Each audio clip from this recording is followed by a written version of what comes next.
Hi everyone, welcome to this video lecture on Unit 4 Central Forces. In this video lecture, I would like to explain Kepler's laws of planetary motion and derivation of Kepler's first law. After watching this video lecture, you will be able to understand the statements of Kepler's laws of planetary motion and derivation of Kepler's first law. Kepler's first law. According to Kepler's first law,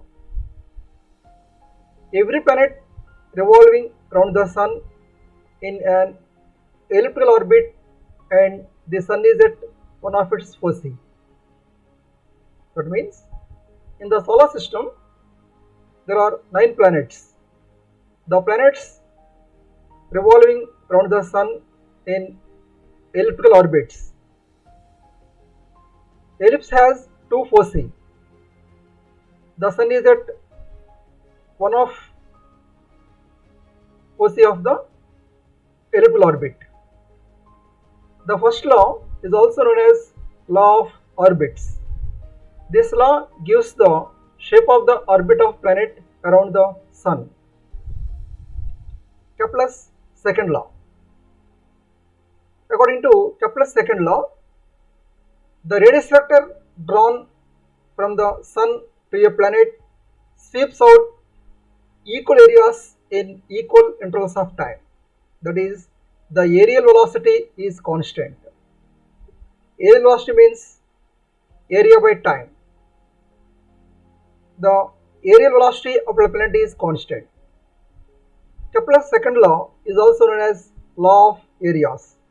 This law gives the relation between the orbital speed of the planet and its distance from the sun. Kepler's third law. According to Kepler's third law, the square of the time period of the planet around the sun is proportional to the cube of the semi-major axis of its orbit. Kepler's third law is also known as harmonic law. This law gives a relationship between the size of the orbit of a planet and its time of revolution. Now, Kepler's first law derivation. For the derivation of Kepler's first law, you have to remember the universal law of gravitation and properties of conic section. Conic section means ellipse, parabola and hyperbola. Now, to derive the Kepler's first law, consider a planet of mass m rotating around the sun of mass M in an orbit of radius r. According to Newton's law of gravitation, the force of attraction between sun and the planet is given by F is equal to minus capital G into small m into capital M by r square. Here capital G is universal gravitation constant. Now, the acceleration of the planet towards the center of the sun will be AR is equal to force by mass, that is F by M is equal to minus capital G into capital M by r square, that is equal to minus mu by r square, where mu is equal to minus capital G into capital M is a constant. We know that the radial component of acceleration AR is equal to d square r by dt square minus r into d theta by dt whole square.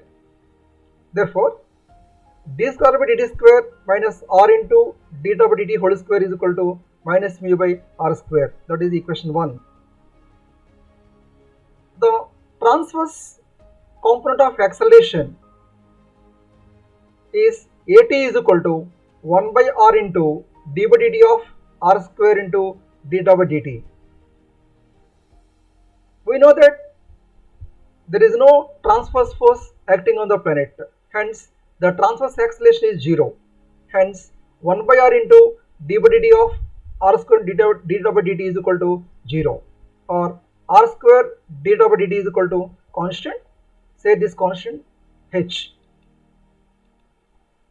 The polar equation of central orbit is given by, that means the equation of motion of a particle moving under the influence of central force, that is the equation of orbit of the planet is given by d square u by d theta square plus u is equal to p by h square u square, where u is equal to 1 by r and p is equal to f by m. Now d square u by theta square plus u is equal to mu by h square.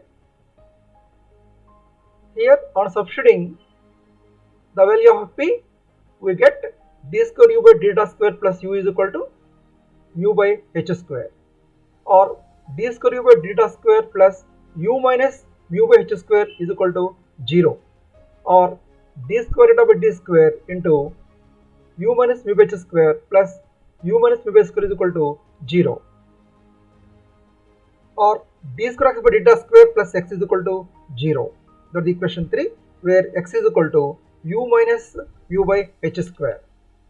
This is a second degree differential equation in terms of x, whose solution is given by x is equal to a into cos theta minus theta 0, that is equation 4, where a and theta 0 are constants. Putting the value of x in equation 4, we get u minus mu by h square is equal to a cos theta minus theta 0, or u is equal to mu by h square plus a cos theta minus theta 0. On solving, we get 1 by r is equal to 1 plus ah square mu into a cos theta minus theta 0 by ah square by mu, that is equation 5. This equation is similar to polar equation of a conic, where conic means parabola, hyperbola, ellipse.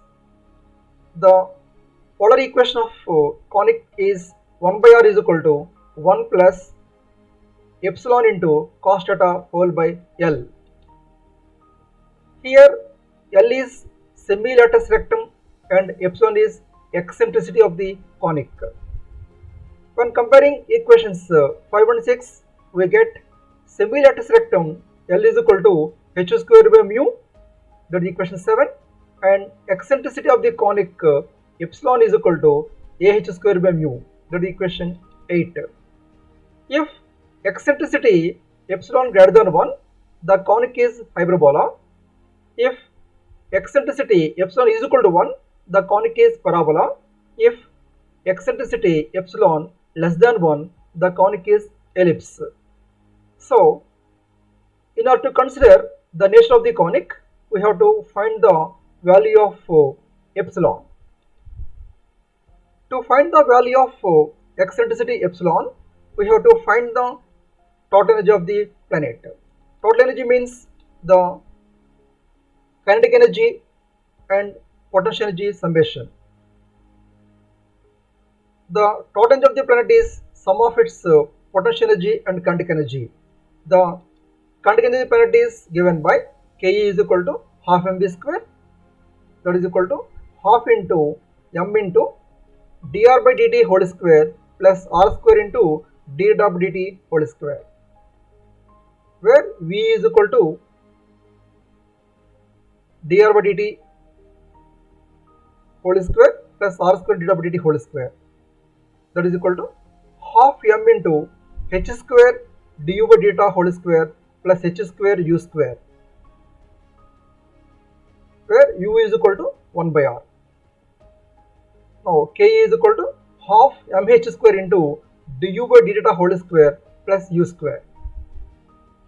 Substituting the value of u, we get Ke is equal to half mh square into a square sin square theta minus theta 0 plus u by h square plus a cos theta minus theta 0 whole square, that is equal to half mh square into a square sin square theta minus theta 0 plus mu square by h power 4 plus a square cos square theta minus theta 0 plus 2 mu a by h square into cos theta minus theta 0. This can be obtained by expanding the above equation. In this equation, a square sin square theta minus theta 0 and a square cos square minus theta 0, from these two terms we get a square.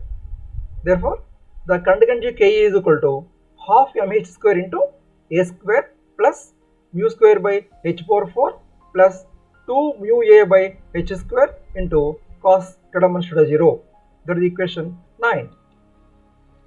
Now, the potential of the planet is given by, the potential energy can be obtained by integrating the gravitational force of attraction between sun and the planet. P is equal to integral r to infinity to minus g mm by r square into dr. That is equal to integral r to infinity to minus mu into small m by r square. That is equal to mu m by r limits r to infinity. Therefore, P is equal to minus mu m by r. That is equal to minus mu m u, where 1 by r is equal to u.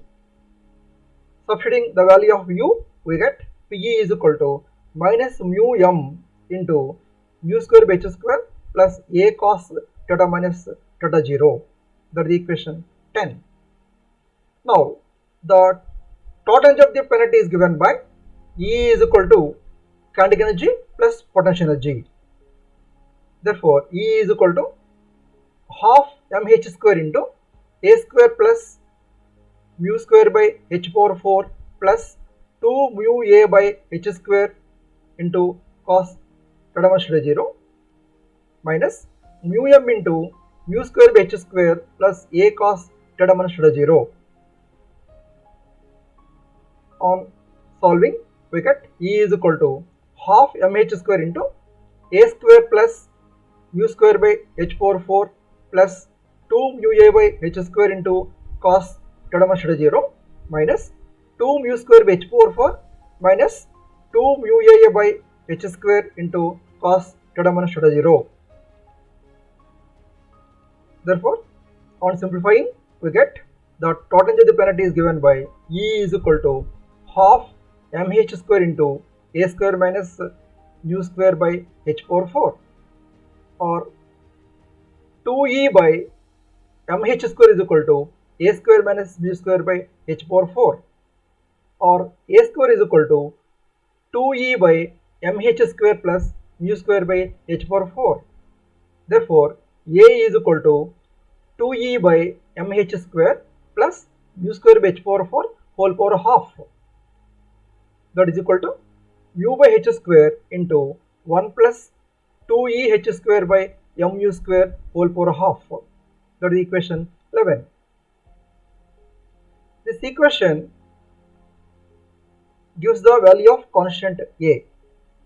Now, the eccentricity of the conic is given by eccentricity epsilon is equal to ah square by mu.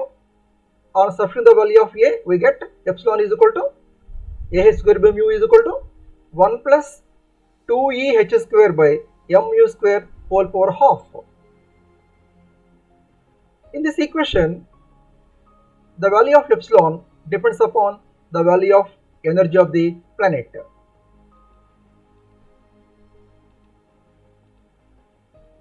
Figure shows the orbits with different energies.